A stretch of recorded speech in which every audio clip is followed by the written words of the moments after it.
世界。その海を制した者こそが海賊王です。ルフィさん、僕らきっとまたそこで会いましょう。大将の座についてみせます。俺と戦うんだろ。だったらそんくらいなれよ。当然だ。お二人に今日また会えて。Hisashi Buridana, bro. J'espère que tu vas bien.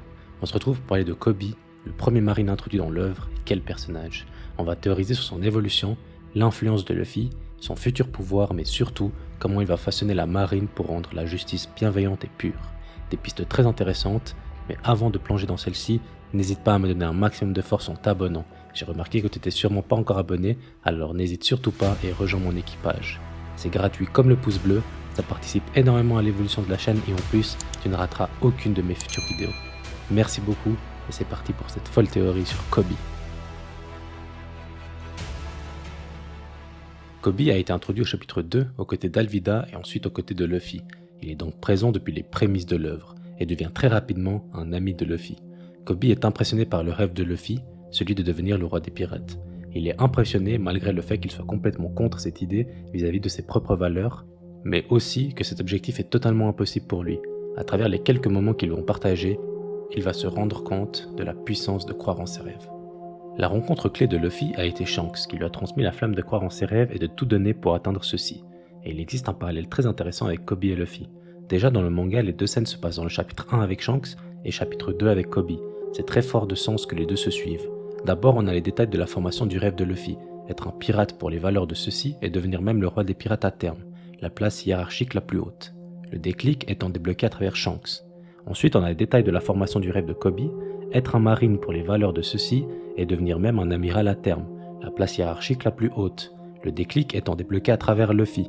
C'est d'autant plus intéressant qu'on a ici les deux côtés d'une même pièce qui peuvent être aussi bien ou mal l'une que l'autre. Il y a une nuance que j'aime beaucoup et qui fait qu'un pirate peut être bon comme Luffy mais mauvais comme Doflamingo, et à l'inverse qu'un marine puisse être bon comme Koby mais mauvais comme Akainu. Ça définit parfaitement le spectre de One Piece et chacun peut s'associer à plusieurs personnages, peu importe le camp. Cette volonté et cette précision dans l'introduction de Koby me semble être une clé pour le futur. Il sera un pilier de la fin de One Piece aux côtés de Luffy comme il l'a été au début de cette même œuvre. Reste à savoir comment, mais on va en parler un peu plus tard dans la vidéo. Pour une clarté optimale, Koby possède le rêve de devenir un marine car il voit cette institution comme celle qui apporte une justice à ceux qui en ont besoin. Il possède vraiment une définition pure et bienveillante de la marine, et la voit comme étant le positif de ce monde. Il n'a rencontré que des pirates malfaisants jusqu'à Luffy, et celui-ci va chambouler son cœur, bien qu'après son passage, il veuille encore plus devenir un marine respectable. Il est, pour le moment, le personnage faisant partie de la marine qui est le plus droit et juste. Il a des valeurs puissantes concernant la marine, et grâce à sa rencontre avec Luffy, il est prêt à mourir pour ce rêve, comme son ami. Koby a d'ailleurs été jusqu'à le prouver face à Akainu, où il a clairement donné sa vie pour pouvoir émettre sa vision de la marine devant tout le monde et protéger les marines mais aussi les pirates qui souffraient à ce moment précis de la guerre. C'est le seul à l'avoir fait. Il est littéralement le visage de la justice juste, visage qui aurait été effacé par Akainu si Shanks n'était pas apparu. Shanks qui a inspiré le rêve de Luffy, Luffy qui a inspiré Koby. Koby qui vient de défendre ses valeurs devant Akainu et de donner sa vie pour celle-ci. La boucle est bouclée. Beaucoup décrédibilisent la puissance de Koby, mais lorsqu'il rencontre Luffy, c'est une chips, et c'était il y a 2-3 ans. En 2-3 ans, son évolution est folle, et il est clairement devenu un marine qui n'a pas à rougir de sa puissance, bien qu'évidemment, le chemin pour devenir un amiral est encore long. Si on prend l'exemple de Luffy, il s'est entraîné à travers Garp quasi dès la naissance, et encore jusqu'à ses 17 ans, alors que Koby commence après sa rencontre avec Luffy.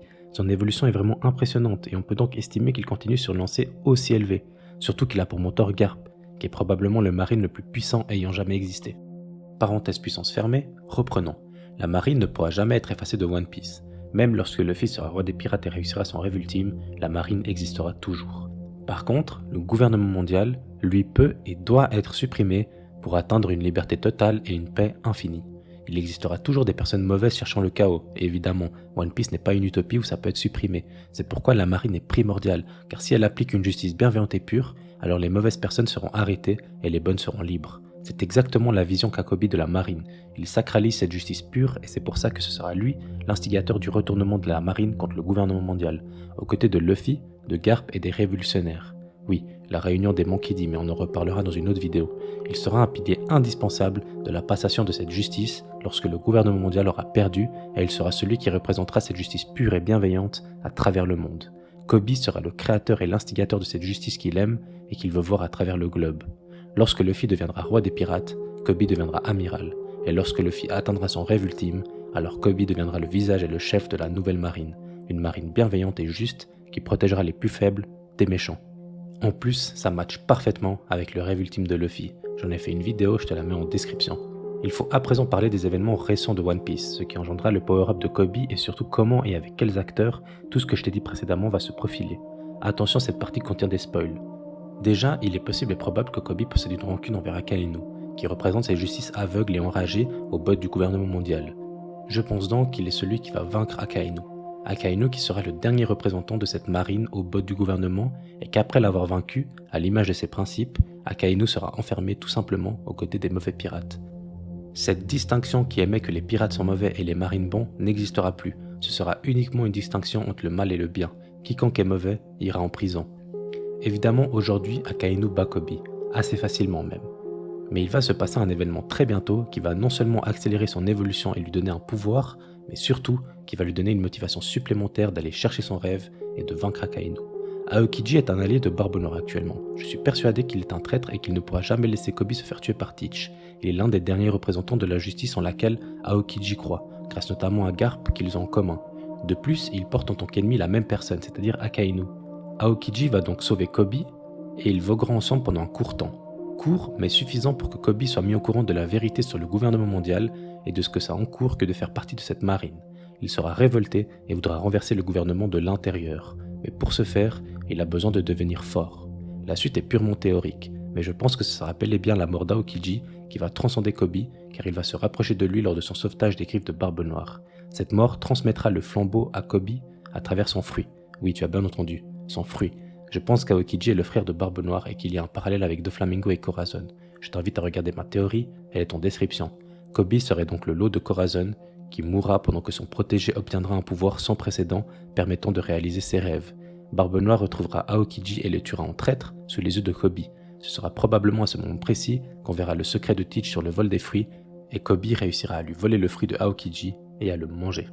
Quoi de plus beau que Kobe héritant du pouvoir et de la volonté d'Aokiji pour venger celui-ci face à Akainu et rendre la justice pure. Je t'ai présenté plusieurs parallèles entre Luffy et Kobe, mais celui-ci est l'ultime. Luffy a dû voir mourir quelqu'un qui lui est très cher pour passer au niveau supérieur, et Kobe devra passer par cette case lui aussi. Qui de mieux que l'ancien élève de Garp, comme lui, qui est devenu amiral, comme lui en rêve, pour être cette passation de flambeau et de pouvoir. Aokiji est parfait pour ça. À travers ses actes, Kobe sera encore plus déterminé à renverser la marine pour en faire une justice juste et bienveillante. Il sera plus que jamais prêt à tout pour renverser le mal, peu importe le camp. Il sera l'égal de ce que Luffy est pour les pirates, mais pour la marine. Et le parallèle entre les deux fera tout son sens lorsqu'ils sortiront vainqueurs du combat contre le gouvernement mondial. Voilà comment Kobe deviendra un homme puissant et comment il changera la face de la marine.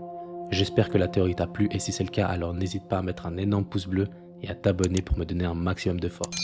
Cette théorie me tenait à cœur car Kobe est un personnage que j'affectionne. Merci pour la force et prends soin de toi. Ciao ciao.